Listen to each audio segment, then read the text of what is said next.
Hola, ¿cómo están, iglesia? ¿Qué tal? Gracias a Dios porque estamos acá reunidos un domingo más, el Día del Señor. Gracias al Señor por todas sus bendiciones, por todo lo que ha hecho por nosotros. Vamos en este momento a empezar una nueva serie. Y quiero que todos aprendamos realmente lo que Dios quiere decirnos en esta serie.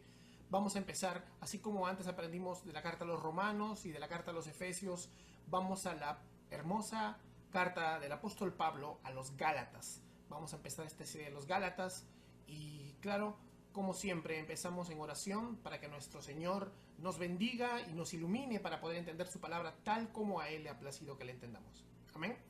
A ver, vamos a hacer una oración para empezar. Amado Padre Santo, queremos darte gracias, Dios mío. Gracias por tus misericordias, gracias por tus bendiciones, Señor, cada mañana. Gracias porque tú y por tu gracia nos has permitido estar acá sirviéndote, Señor. Porque tú siempre nos has suplido de todo y nos tienes acá, Señor, dispuestos a escuchar tu palabra, Señor, para que el Espíritu Santo ilumine nuestro corazón y nuestro entendimiento para entender lo que tú realmente has querido decirnos, Señor, y poder obedecer. Queremos ser obedientes, Señor, hacedores y no solo oidores, Padre Santo. Gracias. En el nombre de Cristo Jesús te oramos. Amén y amén. Amén, hermanos. Vamos a empezar la carta a los Gálatas. Quiero que me acompañes al capítulo 1. Al capítulo 1. Verso 1, antes que empecemos con la introducción. Amén. Vamos a empezar, entonces dice: Pablo, apóstol, no por investidura ni mediación humanas, sino por Jesucristo y por Dios Padre, que lo levantó de los muertos, y todos los hermanos que están conmigo, a las iglesias de Galacia. Que Dios nuestro Padre y el Señor Jesucristo les concedan la gracia y la paz. Jesucristo dio su vida por nuestros pecados para rescatarnos de este mundo malvado, según la voluntad de nuestro Dios y Padre, a quien sea la gloria por los siglos de los siglos. Amén. Estamos leyendo la versión NBI. Estamos leyendo en esta versión NBI. Vamos a aprender entonces de la epístola a los Gálatas. Una carta poderosa. Esta es una carta grandiosa, una carta que estremece, que exhorta, pero que es muy contemporánea al mismo tiempo. Una carta que se puede ajustar, digamos, a todos los tiempos. Una carta en la cual, en todo momento, nosotros podemos entenderla como relevante. Porque lo que vamos a ver que pasaba en las iglesias de Galacia sucedió en la historia de la iglesia. Y aún sucede. Así que te pido una actitud de discípulo, una actitud de corazón abierto y recibir lo que Dios quiere darte en esta carta conforme la vayamos estudiando. Hermanos, la carta a los Gálatas, así como es consoladora, es dinamita también. Es una explosión de gozo y libertad y nos hace disfrutar de un profundo sentido de la vida, de seguridad, de satisfacción, la vida de bendición a la que Dios llama a su pueblo. Así que te pido de corazón que podamos realmente corresponder lo que Dios quiere darte. Así podamos comprender también lo que Dios nos llama a comprender. Seamos fieles entonces al estudio de esta carta. Para introducir vamos a ver un poco de contexto acerca de la carta. La carta a los Gálatas fue escrita más o menos en los años 50, entre el año 50 y el año 52 después de Cristo. El apóstol Pablo escribe esta carta a las iglesias de la zona llamada Galacia, que es una región del Asia Menor, actualmente sería dentro del país llamado Turquía. Y la carta la escribe por un particular, ya que en las iglesias, tanto de Filipos, Galacia, en Roma, había un problema. Y había un problema llamado el legalismo. Tal vez te has escuchado tú, si eres cristiano, y de muchas iglesias cristianas han escuchado esta palabra legalismo. Creo que ya está parte de nuestro léxico, ¿verdad? Pues sí. Ahora, ¿qué tipo de legalismo era? Era que lo que pasaba era de que había muchos problemas con el judaísmo, o con, digamos, más bien con los cristianos judaicos. ¿Quiénes eran estos? Eran hombres que decían haber creído en el Mesías, pero que realmente no creían en su obra consumada. Cuando decimos consumada es completa y efectiva, ya que para ellos el cristianismo tenía que ser Cristo, sí, murió por nosotros, sí expió nuestros pecados, Él es el Cordero, entendían eso. Pero luego, algunos lo hacían a propósito, o sea, directamente su teología era hereje. Otros lo hacían porque simplemente no sentían confianza en la obra completa de Cristo, aunque decían que sí. Y otros lo hacían por ignorancia. Algunos comentaristas hablan acerca de estas posturas. Por ejemplo, algunos judaizantes decían de que tú tenías que completar la obra de Cristo, por ejemplo, teniendo muchas de las prácticas que tenían los judíos, como circuncidarte, comer tales alimentos, no hacer determinadas cosas o hacer otras. Otros decían que hacer todo esto no era para que completes la obra de Cristo, sino simplemente para asegurarte en la obra de Cristo, lo cual también está mal, porque Cristo es el que nos asegura, tú con tus obras no, pero ellos decían esto. Otros decían que estas obras eran para evidenciar que realmente eras un creyente, tenías que circuncidarte, tenías que hacer estas cosas y dejar de hacer otras. Tampoco, porque la evidencia de una verdadera justificación es una verdadera santificación, sí, pero no, la verdadera santificación no tiene un determinado grupo de reglas particulares los cuales tenemos que tener para que realmente los demás puedan juzgarte como que eres creyente. Entonces, esta carta es escrita por el apóstol Pablo, quien se considera un siervo de Jesucristo siempre, un esclavo de Cristo, como en la carta a los romanos él dice, que él no tiene sus propios planes, ¿no? Esta carta fue escrita entonces por él para que los judaizantes sean refutados. Y eso lo vamos a ver conforme avancemos en la carta. Vamos a ver incluso la dureza de Pablo para con ellos. Así como a los corintios, que tenían muchos errores doctrinales, les escribe con amor. A los filipenses, a Tesalónica, a las cartas pastorales, a Pablo y a Timoteo y a Tito, les escribe de una forma prudente, cariñosa, exhortadora, pero con paciencia. Sin embargo, a Galacia le escribe de una manera contundente. La introducción es un saludo, pero luego viene una advertencia rápida, en donde incluso pone a estos judaizantes como un evangelio diferente. Y hace la diferencia entre el evangelio verdadero y un evangelio totalmente diferente de salvación por obras, o de la evidencia de salvación por obras. Entonces esto de aquí convierte a estos hombres en objeto de la ira de Dios para el apóstol Pablo. Para el apóstol Pablo, cualquiera que torciera el evangelio de esta manera, y para los cristianos en general debe ser así, es objeto de la ira de Dios. La palabra que usa él es en Gálatas, justo en el capítulo 1, en el verso 8 al 10, es anatema.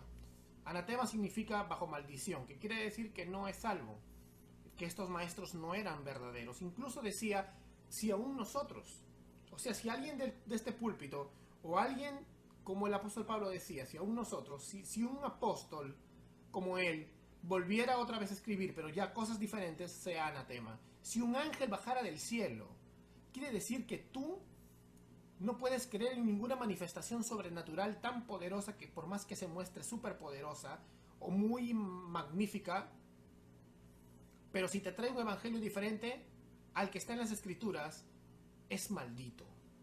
Así que la experiencia maravillosa de ver un ángel bajar del cielo y traerte un evangelio diferente, para el apóstol Pablo no es sorprendente, más bien es motivo de condenación. Así que ni se te ocurra decir que bajó un ángel del cielo a hablarte, como un conocido líder de una religión, que dijo de que bajó un ángel que se llamaba Moroni y que le trajo tablas en egipcio reformado y creó una religión falsa. Entonces, en ese sentido, nosotros tenemos que entender que esas experiencias no pueden medir la fe, sino que la escritura es nuestro único estándar de fe y de práctica de vida, la única regla, el único estándar, la palabra profética más segura. ¿Amén? Bueno, entonces vamos a empezar con Pablo.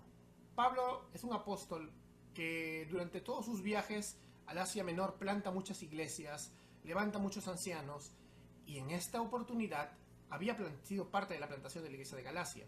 Cuando él escribe esta carta es porque recibió la noticia acerca de los judaizantes, acerca de que estos hombres, como les repito, estaban tratando de aumentarle a la fe. Cristo más algo. Y eso quita la suficiencia de la obra conclusa y consumada de Cristo en la cruz.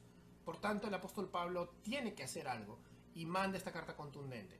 Y él defiende su apostolado. Él dice, yo tengo autoridad para hablar. Los falsos apóstoles Siempre han aparecido. Pero él dice, yo soy un verdadero apóstol. Yo tengo autoridad para hablar. La palabra apóstol que usa él en original es la palabra apostel, que tiene varios usos teológicos, ¿no? Por ejemplo, los rabinos usaban esta palabra para aquellos que eran llamados como representantes oficiales de otras personas, así como lo que ahora se llamaría un embajador, algo así, ¿no? Y entonces, incluso ellos usaban esa palabra, por ejemplo, los cristianos, cuando decían que ellos eran embajadores de Cristo, y no solamente lo hablaban por los 12, sino todos. En ese sentido, todos somos embajadores de Cristo. Vamos a 2 Corintios. Vamos a 2 Corintios capítulo 5, vamos a ver esto, verso 20. Para entender un poquito esto. Mira lo que dice la palabra. Dice, así que somos embajadores en nombre de Cristo, dice el apóstol Pablo en esta carta a los Corintios. Somos embajadores en nombre de Cristo, como si Dios rogase por medio de nosotros. Os rogamos en nombre de Cristo, reconciliaos con Dios. Wow. O sea, el apóstol Pablo está diciendo que nosotros somos sus embajadores, que toda la iglesia ahora es el apóstol. A esto se le llama en la teología de las misiones el carácter apostólico de la iglesia. El carácter apostólico. Si bien los apóstoles fueron el fundamento, como dice Efesios capítulo 2, verso 20, estamos fundados en el fundamento de los apóstoles y los profetas, la sobreestructura continúa con este llamado. Y no significa que va a aparecer por ahí un pastor a llamarse apóstol, porque ya no existen apóstoles de Cristo. La iglesia son los apóstoles de Cristo. Los 12 más Pablo son los apóstoles especiales de oficio. Nosotros ahora cumplimos la misión de la sobreestructura construida sobre la base. Ahora nosotros somos embajadores de Cristo. Toda la iglesia somos los pies, somos las manos, somos la boca de Cristo, somos los mensajeros del Señor. En este caso somos los embajadores de Cristo.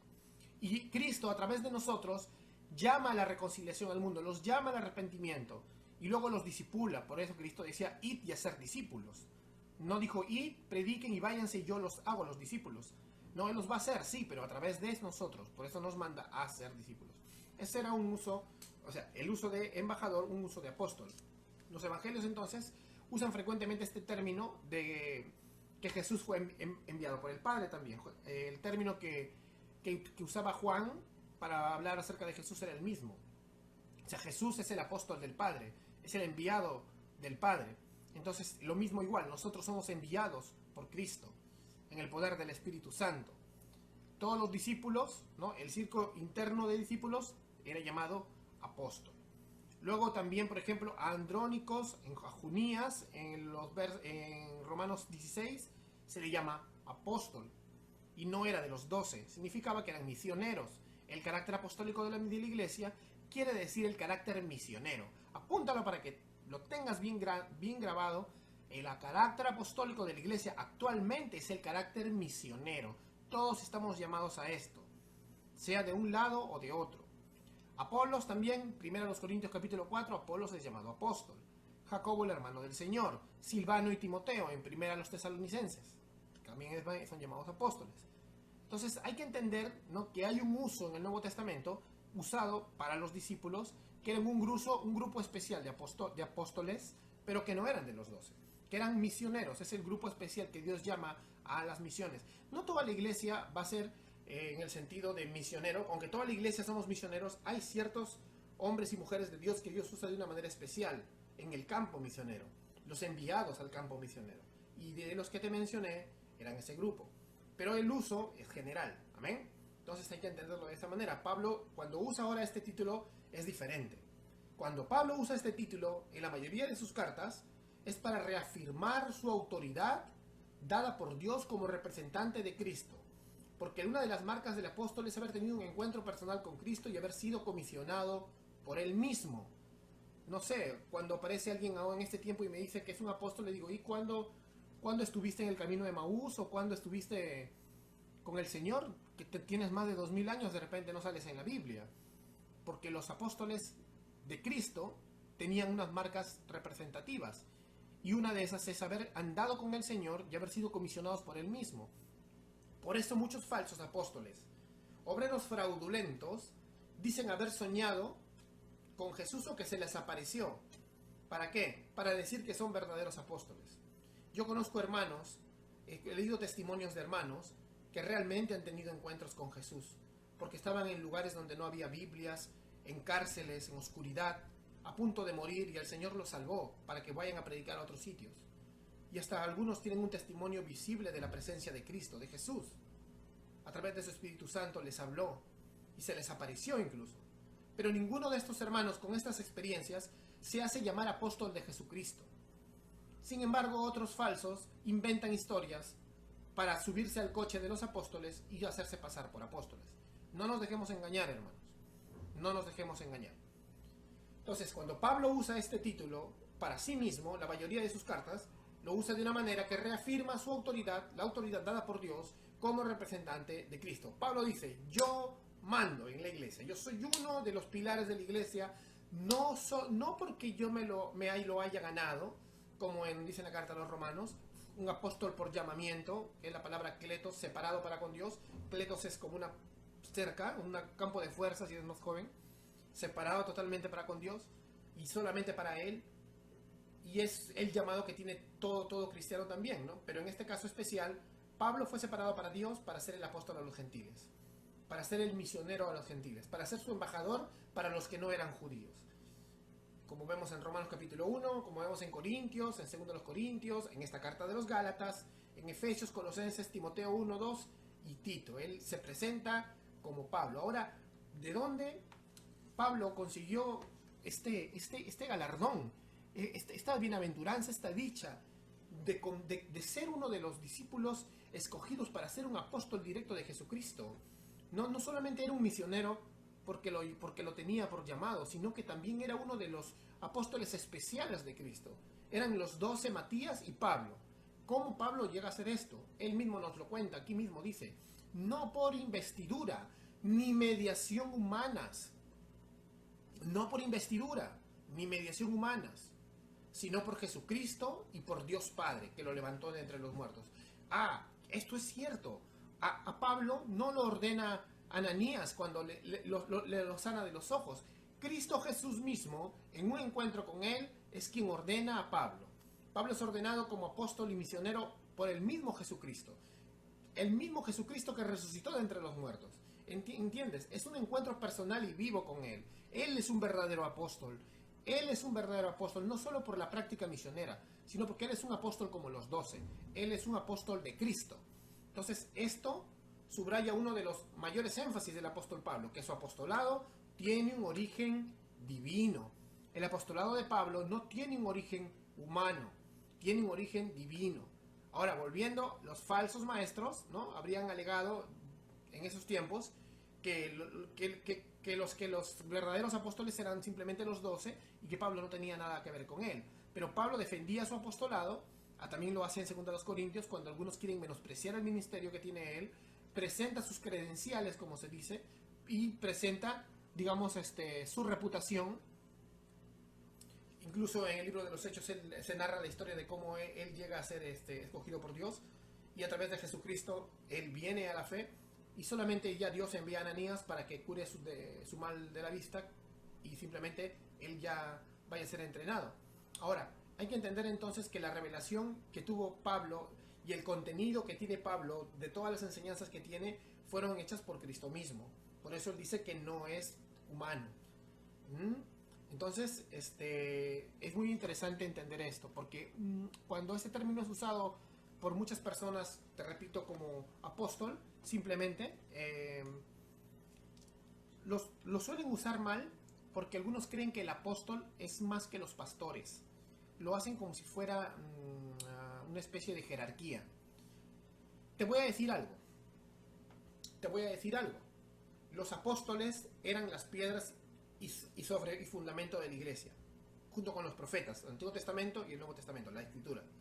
Pero los apóstoles mismos sabían que tenían que estar en oración y escogieron diáconos. Luego las iglesias tenían ancianos. Si tú ves haces una lectura progresiva de Hechos, vas a ver apóstoles encargándose de la iglesia porque eran los primeros que estaban ahí, pero eran apóstoles ancianos, porque el apóstol era enviado. La misión de ellos mismos era ser enviados a la casa de Israel, y Pablo a los gentiles. pero después comienza a cambiar, apóstoles, y luego el Nuevo Testamento te comienza a mostrar ancianos, ancianos, ancianos. Incluso vemos que cuando Pablo regresa a la iglesia de Jerusalén, donde es arrestado después de una ceremonia, él se sujeta a Santiago, el hermano del Señor, que era el pastor de la iglesia de Jerusalén. Él no llega y dice, bueno, ya regresé, como no hay otro de los apóstoles presente, yo mando acá en la denominación. Para nada. Los apóstoles se tienen que sujetar a los pastores. Los presbíteros, los ancianos de la iglesia, son los gobernantes de la iglesia. El gobierno de la iglesia está hecho por ancianos, no por apóstoles. Si Dios te llama a ser misionero, o sea, apóstol, actualmente, un misionero, tú tienes que sujetarte a tu pastor. Si Dios te llama a ser un maestro, puedes ser pastor maestro. Pero si solamente eres maestro, solamente un hombre que enseña, por más que tú tengas 3 doctorados, tú tienes que sujetarte a tu pastor. El gobierno de la iglesia está hecho por ancianos. No está hecho por doctores, no está hecho por maestros, no está hecho por apóstoles. Amén. Los pastores, los ancianos, los presbíteros son los gobernantes de la iglesia, los que llevan la llave. El Señor así lo ha querido. Amén. Así que hay que tener bastante sujeción con tus líderes. Ahora, hay que entender también que Él dice que Él ha sido ordenado, digamos, no por investidura ni mediación humana, sino por Jesucristo. Esto le da a Él todas las credenciales entonces del verdadero apóstol, del apóstol directo de Jesucristo, como decíamos. Dios Padre, Dios Hijo y Espíritu Santo ordenaron al apóstol Pablo para que él vaya a las naciones y predique el Evangelio. Luego él agradece y dice, gracia y paz sean a vosotros. Este es un término, una combinación entre el gracia que decían los griegos y el gracia y el paz, el chalón griego, el chalón judío. Gracia y paz sean a vosotros de Dios el Padre y de nuestro Señor Jesucristo. Él empieza bendiciendo, ¿no? O sea, él quiere a la iglesia de Galacia, Él los ama y Él quiere bendecirlos. Él dice, Yahvé los ha salvado en Cristo Jesús. El poder del Espíritu Santo ha regenerado a esta iglesia, pero luego vienen sus exhortaciones. Porque si tú amas a una iglesia de Cristo, los amas, les das un gran abrazo, pero si tú ves cosas tan graves como la que estaban viviendo ellos, como el abandono total del Evangelio, tú tienes que hablar, tú tienes que decir más si eres un hombre que está en autoridad eclesiástica. Dice que Cristo Jesús se dio a sí mismo por nuestros pecados, está predicando el Evangelio, para librarnos del presente siglo malo, conforme a la voluntad de nuestro Dios y Padre, a quien sea la gloria por los siglos de los siglos. Amén. Antes de terminar, quisiera decir algo bien claro. El presente siglo malo no quiere decir que solamente el siglo de Pablo era malo y luego los demás siglos fueron buenos, o el siglo XXI es el siglo malo y los otros siglos no eran los malos, porque algunos siempre tienden a futurizar todo. Hay que entender algo, el presente siglo malo es toda esta era. Él nos ha salvado de la era donde estamos en esta naturaleza caída, porque existen solamente 2 dispensaciones, 2 eras, este siglo y el venidero, esta era y la venidera, la era del Mesías, donde va a haber un cielo nuevo y la tierra nueva, y esta era caída, donde estamos en el trabajo de la iglesia, en el trabajo de evangelización, donde estamos llamados a conquistar la tierra. Entonces simplemente hay este siglo, el venidero, esta era y la venidera. Y el apóstol Pablo nos dice que Cristo Jesús se dio a sí mismo para librarnos del presente siglo malo, o sea, para llevarnos al siglo bueno, a la era venidera, a la era del cielo nuevo y la tierra nueva, a la reconciliación con Dios, a la reconciliación de todas las cosas en Cristo Jesús por medio de Dios Trino. Entonces, esta sería la introducción para este domingo de la carta a los Gálatas. Nosotros vamos a estar teniendo sermones todos los domingos, vamos a seguir haciendo una serie maravillosa acerca de esto, pero lo que quiero que aprendas es algo que tiene el apóstol Pablo. Aprende a amar a tu iglesia, aprende a darle gracias a Dios y a ser una persona humilde con respecto a quien eres. A veces tú de repente puedes llegar a ser un líder, un anciano, puedes llegar a ser un misionero y pensar que mereces jactarte de algo. Tú no mereces nada. Recuerda que Dios te llamó del polvo, de las tinieblas a su luz admirable.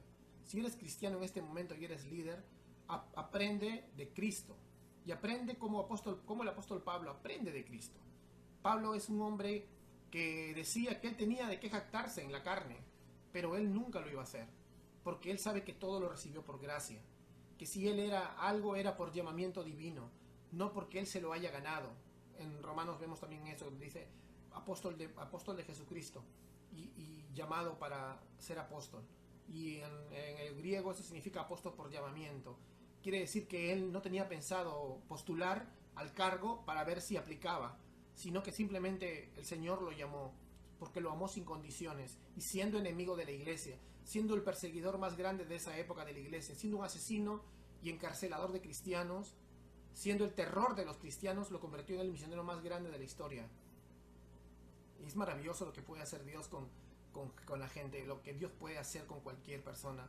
Y eso nos ayuda a ser humildes. A por más que tú tengas algún tipo de logro, de repente tú puedes tener ahora una maestría, puedes llegar a tener 2, 3 doctorados en teología y puedes ser uno de los más grandes doctores y teólogos peruanos de este siglo XXI. Gloria a Dios, necesitamos que aparezcan un Owen peruano, un Jonathan Edwards peruano o sudamericano. Sería genial. Pero dime tú, si lees a estos hombres de Dios, ¿tú crees que hallarás jactancia? No lo harás. ¿Tú crees que deberías jactarte de algo? No, no lo debes hacer. Sujétate a tu pastor y haz teología. Sujétate a tu pastor. Sujétate a tu iglesia. Sé humilde. Aprende eso siempre. Nosotros, no puede ser que haya un líder que, por ejemplo, simplemente es líder de jóvenes y ya cree que es un ungido. Recuerda, ungidos somos todos. Ungidos somos todos, porque todos hemos sido bautizados en el Espíritu al nacer de nuevo. Todos. Como dice 1 Corintios capítulo 12, verso 13. Por el Espíritu todos hemos sido sumergidos en un solo cuerpo, el cuerpo de Cristo. Y si naciste de nuevo, eres ungido. No hay una diferencia con los demás hermanos. También, si tú eres una persona que participa más en tu iglesia, creo que hay iglesias que los dividen, ¿no? Discípulo y congregante que normal, como si fuera una jerarquía. No, no hay jerarquías, hermanos.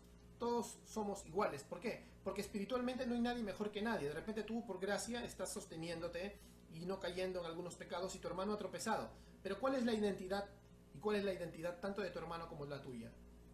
Recuerda en qué cuerpo estás sumergido, en Cristo. Por tanto, tú no debes sentirte más espiritual o que de repente tú estás en un mejor estado espiritual. No hay nadie en mejor estado espiritual porque el estado espiritual lo determina Dios y Dios lo determina viendo tu identidad. ¿Quién es tu identidad? Cristo. Es igual. Ahora, ¿que hay consecuencias del pecado y disciplinas? Sí, pero hay que ayudar, como dice Gálatas 2, con mansedumbre al caído, quizá nosotros pudiéramos ser tentados. Entonces, esta carta nos va a enseñar a no jactarnos. Primero, no jactarnos de nuestras obras. Y segundo, tampoco no confiar en nuestras obras.